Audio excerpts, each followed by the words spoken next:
The thing that Elise provides is she does a bit of both rather than Olaf's only going. You can try to peel or at least play around your Draven, and when it is Draven, it usually becomes about Draven. That is just how it goes with the conceded AD carry in the bot lane.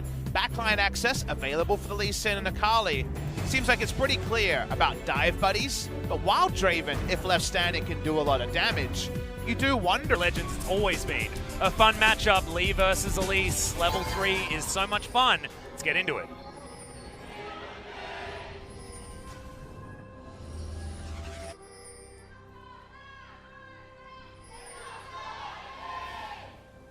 Sandbox gaining fans slowly and steadily throughout their inception into the LCK to now. 10 p.m. local time. We see that Viper, we talked about how Summoner Aerie was being thrown in to the realm of the Sona builds. We're seeing a different choice. Now let's talk about how Game 1 went the way of Sandbox, and specifically to what Sandbox did. They had Summit just find inventive ways to stop Sona Taric from ever being a thing. Honestly, it was Sona somewhere and then Taric being collapsed on, or Sona being collapsed on and Taric having to ult disconnected. It was never the duo for easy team fights. They were definitely pulling some misfires, but it was also Summit Silas dropping into different spots to assassinate the Sona. If you look at the comp from Griffin, they actually don't have what we saw from the Sona Galio we really liked, where they had a lot of zone control with Cannon Ultimate and Galio and other AoE controls. They in fact had AoE CC on everyone. In here, all we see is Galio alongside Tarzan and Chovy probably diving on Lee Sin and Akali. So actually, this is the sort of game where Sona might just be killed in transition and not be able to be the aura bot that usually makes her a guaranteed win champion. So I don't mind Viper dropping some of that early gold generation, going the way of the Unsealed Spellbook, and having flexible options like heal and cleanse and ghost to try to get himself out of bad predicaments. The thing I very much like here on Sandbox's side is that they've navigated themselves into a position where they have lanes that are pretty good. You know, Ryze versus Aatrox has been an ever-evolving matchup on the top side of the map. I'm not entirely sure where it sits at the moment, but can be pretty comfortable for the Ryze. He's just going to try and scale. I think it's very easy to make a meme joke about Ryze right now, because it's very much like pop a thumbs up, Ryze 9-11, great matchup for Ryze, and then 9-12 is a different kettle of fish for some of these matchups. Yeah, well, Summit just avoids every single ability coming out of Sword there. You got movement speed, shield, and ranged harass, so Aatrox obviously hates his life. Can also turret dive. The newer version of Aatrox as well, so you can actually kill him with that first CC, like is present in most Ryze matchups. So. Glad you bring that up, because they also have an Elise, Papa Smithy, and what does she do very well? You know what? She dives. She follows up the first CC with a cocoon that can't miss, and then happy times ahead. Yeah, and then if you're underneath, the turret has Repel to get herself out of any threat range. It's real scary. But whether they can actually navigate themselves into a position where they can utilize it is the question, because Griffin, in the early games of all of these games, have actually been doing a decent job. And when you see Ryze Elise, you say, please counter-gank my lane, Tarzan. So that's why he's in top side, trying to find as much information as possible. He already had a ward, he was ready for the lane play. Scuttle could be contested here. Smite down on Elise. Yeah, or he is able to pick that one up, but Tarzan does throw some damage back. Dove, though, will have the inside track in the mid lane, as the push advantage was certainly there for the Jace. So no follow-up from Chovy. That is eventually going to go down, but 19 health was a low margin for that Riscutler. Onfleek could also make a beeline for the bot side Scuttle. Assuming his cocoon is available, he should be fancied in trades against Lee Sin. Yep, Tarzan will be dropping any access to Scuttles. He'll hit level 4, but definitely advantage over to Elise, who didn't even need to take Krug Camp for 4 and a bit. Yeah, I just love this matchup. The Elise Lee Sin is so cool because it's not set in stone with how it's supposed to go, right? Often it's about the position you are on the map, the vision that you have, the control that you have, which is why we'd often like Tarzan on either side of the matchup, right? Because he's so good at controlling the jungle. However, Onfleek has really put himself into a position in the LCK where he has a target on his back for being one of the most proactive junglers that we have, even if it isn't necessarily as cerebral as what Tarzan offers. And I think we always talk about matchup. This is like an invader's advantage or proactive advantage, where if you're the one walking in and they face check you, well, that's a lot of burst damage you're taking, and that's usually what happens. So it means that both of them beholden to playing aggressive, which is what we kind of want out of our League of Legends Atlas. So just a matchup that you can look at, smile, and enjoy, because it's been kind of evergreen through, what, 5 to 6 years of competitive play. I think ever since Elise and Lee Sin were released. Whichever one came first. I think they were actually relatively Lee close Sin was together. first, I believe, and then Elise following. Yeah. I want to say Elise is Season 3. Yeah. I also remember that no one really played Lee Sin for a very long time. Even though he was very strong, no one had figured him out. It was a different time of League of Legends. And so they probably came into meta at similar times, to be honest, despite the release dates being different. Summit not able to get auto-attack harass, so no turret plays in the Valley Best very much bot lane. Yeah, meanwhile, bottom side, Ghost has to use the flash, but is it going to be enough? Standard side comes in. Will Viper be able to catch up? The answer is no. He's got a Frost Fang, not much more, so no booties to help him move forward. Song of Celerity, a little bit higher cooldown at this level. And no damage in the really early game, so unable to finish off a kill, but nice little harassment. Getting Summoner out of Ghost is not a fool's errand. It's something nice, because the next time, Lehens can get the drop with a Justice Punch. Speaking of getting the drop, it's also another time that Ghost has both his flash and teleports on the same cooldown. I swear he just is a little bit too aggressive with that button as, okay, Sword throws down the ultimate, but no one hits any buttons, and I think that Sword and Tarzan were on completely different pages. Yeah, kind of hopeful start by Sword. He pops the ult, thinking that it'll be easy for Tarzan to go forward, and everything was correct except for the ult not being there to make it easy for Tarzan to make the play and get Summit away from the turret, and even then, Summit's flash up, so good read on the map. Sandbox knew they were top. The gank is a failed one. How about a bonanza of objectives? Except the Drake's going to take a little bit longer. Yeah, that means that the Ripstone is going to get his health back as well, so a little bit unfortunate there, but On Fleek is on a champion that's pretty damn good at taking down a Rift Scuttler. Spots to see whether there's no control wards, and there aren't any, so he's able to take his third Rift Scuttle of the game. Sword playing aggressively here, but notably, it's not Summit playing the Aatrox, it's not Keen playing the Aatrox, it's a different kettle of fish. Is now on spotted. Fleek. Yeah, moves down towards the bottom side. Viper in trouble. Cocoon is going to find the Sona somehow out of nowhere. Ghost is going to get the cash in, and Sandbox strike first, and they strike hard. And it's like a double kill because it's a 300 bounty already for the Draven, so a lot of gold coming in there, 1,700 casual That's almost lead. double, Papa Smithy. That's in fact, yeah, very close. I think it's like 50 gold. And Ghost would have double that of what Viper has. And even if you put the numbers together like you should do when it is a non-farming Sona, it is still a lot more gold on the side of Sandbox's duo lane than there is, and how about a turret plate to make it even more sweet? Yep, that will be double the gold. Now going over to Ghost, and we know that he's very, very good at finding himself moments in the mid-game to utilize Draven's absolute power. I feel like there are certain people that are born Draven players. You may have seen them on Twitch before. I do wish that I was VOD reviewing, and we get the replay. It's so important, is there just was nothing. There was no accountability when it's no flash on both Viper and Lehens. So honestly, yes, it would have been a little bit harder to kill the Galio, but it felt like the Cocoon, any Cocoon is golden. So yeah. Not able to tank with impunity like they were with the Yuumi in game number 2. And you couldn't ask for a better result. And now Ghost says, hey, let's keep laning. I'll buy an Executioner's Calling to dunk you even harder. Yeah. BF Sword and Executioner's Calling coming in on the same back, Papa. That's beginning of the end for that lane. Just Draven thinks. Yeah. Now, Draven has always had kind of a queried late game. Here we go. Yeah, there's the kick flash, but the flash comes in just in the nick of time from Summit and denies the ability for Tarzan to put him in the bad spot. Not able to pull that one off. Don't believe it was a true kick flash. It felt like a flash kick more so on that Yeah, one. I think it might have been a little bit messed up because you do trap them in an animation. So generally, kick flash, the reason why it's so good is that you can't flash out of it. So the fact that Summit could flash means that wasn't a kick flash. I definitely think that was a late kick. Uh-oh. Yeah, Whirling Death comes in. That's named correctly, Papa.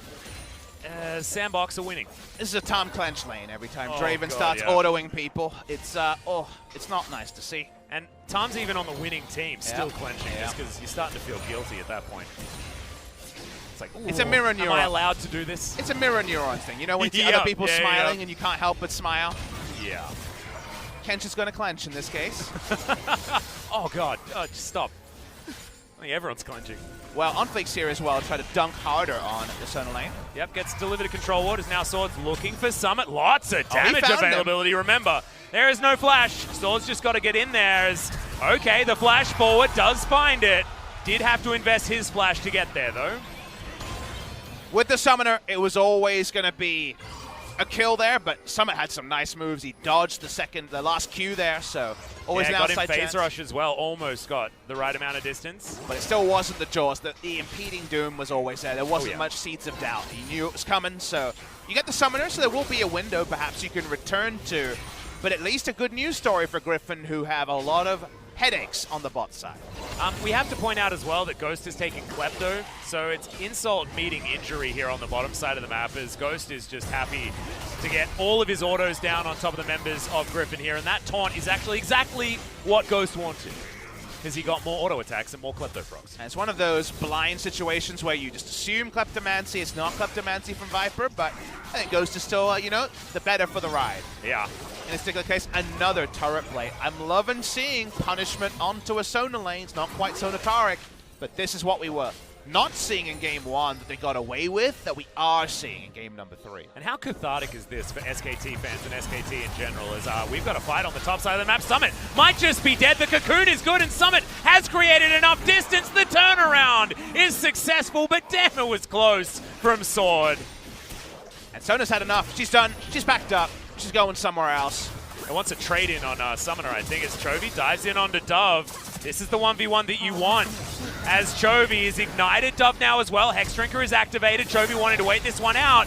Does he land the Shuriken backflip? The answer is it doesn't even matter. But OnFleek finds the position. Tarzan's right there. And Griffin have the answers in the mid lane. Kali flexing on the Jace, even through Hexdrinker. Min-maxing damage to pick up the kill. Pre-Gunblade solo kills are always a welcome sight for a team with a Kali. Side lanes here are going to be oh so intriguing. Ryze versus Akali possibilities. Jace versus Akali looking really tricky earlier than expected. Yeah, and it was Dove actually with a lot of control in that lane early, but now without any summoner spells and without any sort of advantage anymore, might mean that Griffin can take control of Shelly. Because Abyssal Voyage is going to come in, so that is going to mean that the money that Draven has provided will turn up in time.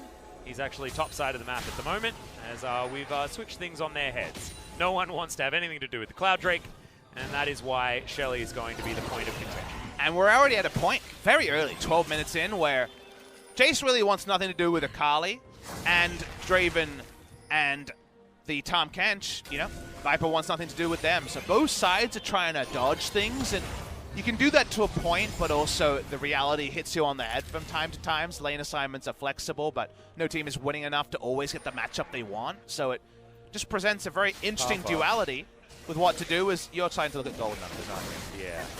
Don't do that. Ghost has a really obscene number. Yeah. It's obscene. I mean, he's got pretty obscene items as well. Yeah. He has all the healing, and he doesn't give anyone else any healing. Yep. That's the I get, you not allowed to have. It's a very jealous Draven right there. How about just dunking down a Rift Herald in the same lane as the Sona? What about an even more gold Draven? Yay! I like as much as cute cats. Yep. That is, the winningest Draven in the universe. Didn't actually get any plates, so never mind. Oh, that's frustrating. That's like the ultimate missing a cannon. It's also the one where you hit the perfect kick flash and then you can't get a plate, and it's like, come on, guys, what do we do? Yeah. Well, Ghost is at least going to be able to get this one. There's a plate available, as Griffin are going to close on in. Oh, we're going. They feel like they need 5 people. The crescendo comes down. The Devour's there in time, though, as the teleport is going to follow up. Ghost at least is able to get some speed there. Flashes out of the way of Chovy, but they've got so many engaged choices. Viper locks down that kill, and now 5 members of Griffin are closing in on Sandbox. Infernal Chains not going to do it onto Summit, but they at least managed to kill Ghost. And they make Ghost and Joker honest, and while it's only a single kill, disrupting the hell that Viper and Lehens is in, has some intrinsic reward as well. The shutdown for Viper is huge. And it's because they made the right map read. Everyone could bail out and come top except for Dove. He had to come up the honest way, no teleport on this Jace. the all room topside. They interrupt what seemed like just another stacking of gold onto Ghost. Nice moment from Griffin, even if it doesn't arrest what is still around a 3,000 gold advantage for Sandbox.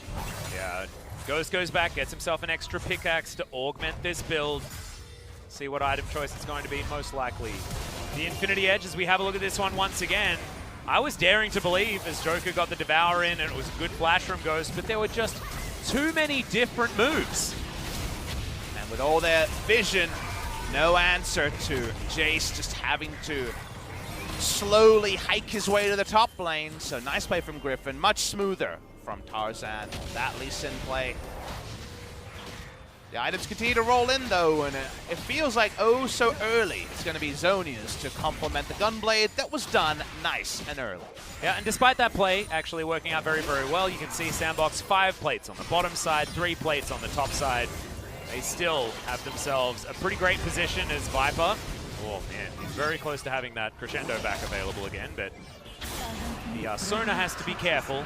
She's in 3 auto attack territory from Ghost at the moment. So and even the W doesn't help. So how does Sandbox win the game from here is a very pressing question. With their Ignite Jace, they have to group around the Jace, not a teleport Jace to play side lane. And they have to just siege from all the threat that Jace and Draven autos does. And then try to catch people in transition. Something like the Elise Cocoon or the Rise can catch people on flanks that can make an honest man out of anyone. So because of that, I think that's the game plan Sandbox needs to follow. Because even with an Ignite advantage, no advantage over Chovy, both of them have Ignite, but even in this scenario, short of a Maw and a GA, you're not liking this 1v1. Well, Chovy, very intelligent play on the bottom side of the map, not going to push up, even though he saw that minions were being taken down on the turret. That is a big win, actually, for Griffin, as that whole minion wave went begging. Chovy now looking for on fleek as well. That is insult to injury, as he has to go into his stopwatch. Flash is available. He's going to use his repel to buy time. And the Abyssal Voyage will save the life of his jungler, but has it spared the blushes is the real question. Enemy team uses resources, Griffin uses none, and gets top lane turrets. So I think overall, yes, blushes are baited, but they're still there. Under the surface, the makeup's not hiding those ones. Nice pushing in the bot side. Chovy finds one scenario where he doesn't have an all-in. With his ult on cooldown, Chovy cannot get a double kill out of nowhere. Yeah, fair bit of damage available here against his turret. 2 ranged attackers, so the inner is going to go down. The defense is working on the top side as well, as Summit is up there, flash in hand. So he's not going to get ganked and killed. This is a good force from Sandbox on the bottom side. So interesting. The game is very finely poised between the two. Ghost is strong, but Akali, Lee Sin, Aatrox is a trio that should be able to kill Draven, or at least zone him out of a fight, unless the Draven is comically far ahead, or someone face checks the point-and-click CC from Rise and at least follow up, and they get the first kill from there. So there's certainly potential here, and even if Draven's not the dive target, remember, Kali Lee Sin can just get Aatrox that reset, and there probably will be a lot of ability to just try to ignore Draven and continue to clean up from the first kill and that unkillable Aatrox on the back end. So Griffin do have some flexible options, and while Draven's strong, he's not ridiculously fed just yet. I mean, he is still 3,000 gold ahead of Viper. Because he doesn't have his Klepto, so I guess he's not going to have as much money as Sona's going to at maybe the 20-minute mark for any other Sona that we've seen so far.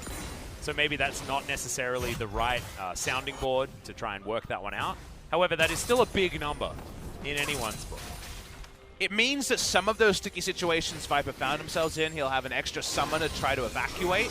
But getting to the item total he found himself in harder, Viper might die to the ultimate here. Yep, that's a willing death. If it lands, he's dead. As there is, in fact, the execution is calling. Cocoon lands onto Lehens. Not going to be able to Justice Punch out of that one. Does go golden. They need to finish with this turret, as Lehens is going to go down. But no more members of Griffin go in the process. The taunt was decent to stop any follow-up.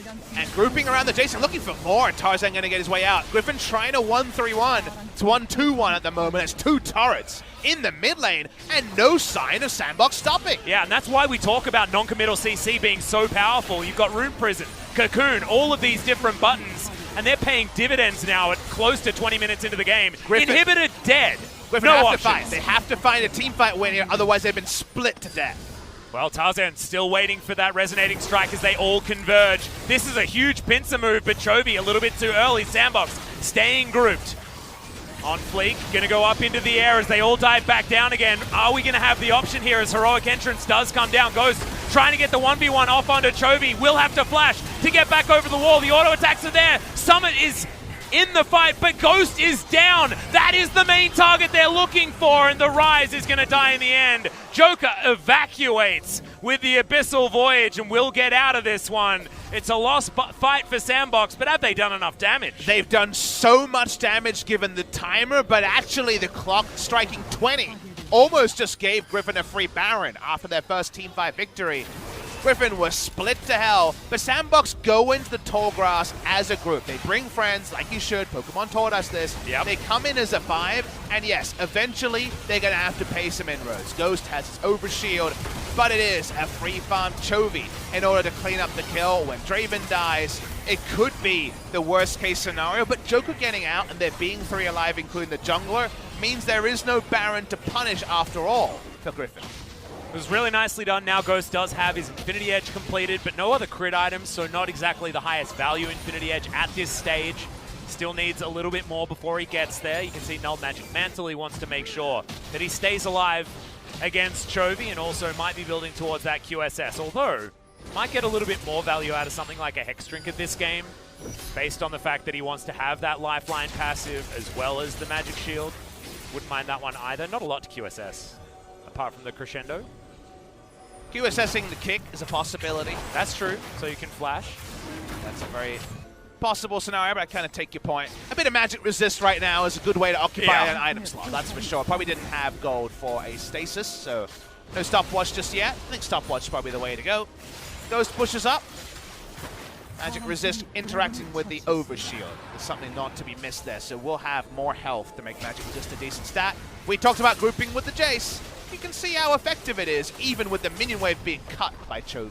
The thing that's really interesting here is that now there's even extra pressure on Sandbox to play aggressively and play up in their lanes, because now there are super creeps parading towards the Griffin base, which is just free gold that they can pick up from safety every single time. They can stall if they want to, and Sandbox have to force to make sure that they can't. You see pressure, I see incentive. Last half full says, let's round warp in and blow up the Baron. Unfortunately, they did it right on top of a Griffin ward. Yes, they're not going to know exactly where they were. However, that's a hell of a lot of damage.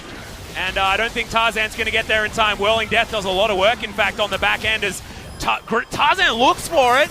Doesn't quite find it, though, and he's going to go down solo on fleet. Grabs that one. Crescendo whiffs entirely, as Chovy is at least creating some ruckus. Does land the Shuriken backflip, but now Lehans finds himself in the complete wrong place, and Griffin are in shambles. No Baron and no people on the map to defend. Chovy dies as well. We're very close to ace territory as it's just Viper and Sword to try and help this one. And there's no inhibitor in the mid lane. No. This could just be the game. They're going to go for it, Atlas. They might be able to end it here. Griffin all over the shop, Sword trying to keep him alive. Yeah, he does have a lot of AoE. Can he get that first kill to get the reset? The answer is no. Summit just murders him with that last overload. The fadeaway jump shot as Summit's now tanking up the turret. Doesn't fall down, which is important as Tarzan once again not going to find the hero play, and Summit have done it. Sorry, Sandbox have done it. That's a Freudian slip if ever I've heard one. Nexus goes down. Sandbox topple Griffin.